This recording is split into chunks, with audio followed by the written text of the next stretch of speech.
बिहार का ये विधानसभा भवन केवल सुंदर वास्तुकला का नमूना ही नहीं है, बल्कि श्रेष्ठ लोकतांत्रिक परंपरा का प्रतीक, लोक विश्वास व लोक अधिकार का धारक भी है। बिहार विधानसभा भवन के शताब्दी वर्ष के पुनीत अवसर पर हमने अपने गौरवशाली अतीत को सामने लाने का प्रयास किया है। हमें गर्व है कि हमारा बिहार लोकतंत्र की आदि भूमि रहा है। संगच्छध्वम् संबद्धध्वम्, साथ साथ चले का वैदिक उद्घोष इस भूमि पर साकार हुआ था।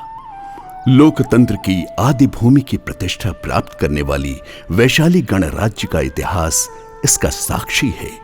हमारे अतुल्य बिहार का वाल्मीकि नगर मर्यादा पुरुषोत्तम श्री राम की रामायण के प्रकट होने का साक्षी है।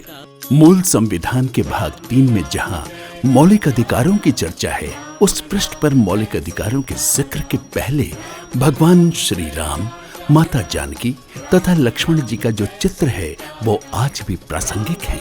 हमारी प्रजातांत्रिक व्यवस्था हमें विरासत में मिली है। बनवासी राम हमारी विधायिका के आदर्श हैं।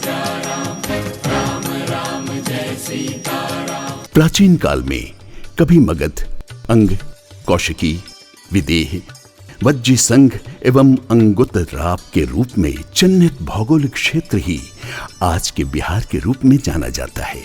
ब्रिटिश शासन काल में बिहार का इलाका बंगाल प्रेसिडेंसी का हिस्सा बन गया। 12 दिसंबर 1911 को ब्रिटिश सम्राट जॉर्ज पंचम ने दिल्ली दरबार में बिहार एवं उड़ीसा को मिलाकर बंगाल से पृथक एक प्रांत बनाने की घोषणा की एवं इसका मुख्यालय पटना निर्धारित किया। 22 मार्च 1912 को बंगाल से अलग होकर बिहार एवं उड़ीसा राज्य अस्तित्व में आया और सर चार्ल्स स्टुअर्ट बेली राज्य के पहले उपराज्यपाल बने। फिर सन 1920 में बिहार एवं उड़ीसा को पूर्ण राज्य का दर्जा प्रदान करते हुए राज्यपाल की नियुक्ति की गई। लॉर्ड सत्येंद्र प्रसन्न सिन्हा इस प्रांत के पहले गवर्नर बने। 7 फरवरी 1921 को इस भवन में विधायी परिषद की बैठक कर तत्कालीन गवर्नर लॉर्ड सत्येंद्र प्रसन्न सिन्हा ने इसका उद्घाटन किया। 7 फरवरी को स्थापना दिवस मनाने की प्रासंगिकता इसी तथ्य से जुड़ी है।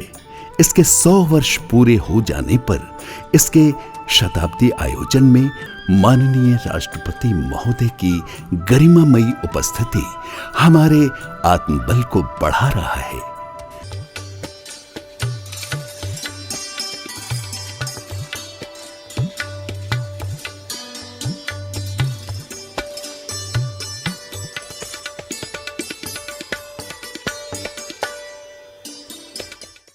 महात्मा गांधी के नेतृत्व में बिहार से निकली आंदोलन की चिंगारी पूरे भारतवर्ष में फैली।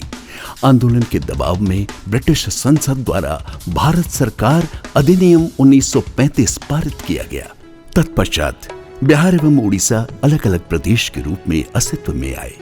इसके तहत प्रांतों में द्विसदनात्मक व्यवस्था लागू हुई। तत्कालीन विधायी परिषद का रूपांतरण बिहार विधानसभा के रूप में हुआ एवं बिहार विधान परिषद एक अलग उच्च सदन के रूप में अस्तित्व में आया। सन 2000 ईस्वी में इतिहास ने एक बार फिर करवट बदला। बिहार से अलग होकर झारखंड एक नया प्रदेश बना एवं बिहार का वर्तमान भूगोल निर्धारित हुआ। बिहार विधायिका का इतिहास गौरवशाली रहा है। आजादी के तुरंत बाद प्रथम मुख्यमंत्री श्री कृष्ण सिंह के नेतृत्व में भूमिहीन गरीबों के लिए बिहार राज्य वास भूमि अधिनियम 1947 बना, जो पूरे देश में मिसाल बना। सन 1950 में बिहार भूमि सुधार अधिनियम यानी जमींदारी उन्मूलन कानून सर्वप्रथम बिहार में ही पारित हुआ। यह न सिर्फ एक क्रांतिकारी कानून था, बल्कि भारतीय संविधान के पहले संशोधन का कारक भी बना। इतना ही नहीं, देश में भू हदबंदी संबंधित पहल कानून बिहार भूमि सुधार अधिनियम 1962 भी यहीं से पारित हुआ। महत्वपूर्ण शराबबंदी कानून को इसी विधायिका ने अभूतपूर्व एकजुटता से पारित किया। तत्कालीन राष्ट्रपति महामहिम श्री अब्दुल कलाम आजाद का आगमन बिहार विधानसभा के लिए गौरवशाली अतीत है। फरवरी 2018 में राष्ट्रमंडल संसदीय संघ के भारत प्रक्षेत्र के छठे सम्मेलन का पटना में सफल आयोजन बिहार विधायिका एवं सरकार की गौरवशाली उपलब्धि रही है। 17वीं बिहार विधानसभा के गठन के उपरांत सदन द्वारा श्री विजय कुमार सिन्हा का अध्यक्ष के रूप में निर्वाचन हुआ। इस ऐतिहासिक वर्ष में सदन के सुचारू संचालन में विधानसभा अध्यक्ष व माननीय विधायकों की संवेदनशीलता और सरकार की सजगता के कारण सभा पटल पर 100% प्रश्नों का ऑनलाइन उत्तर आना और पिछले सत्र में पूरे समय 100% सदन चलना बदलते बिहार की प्रगतिशील तस्वीर है। सदन की तरह युवा संसद का कार्यक्रम हर जिले में प्रारंभ किया गया।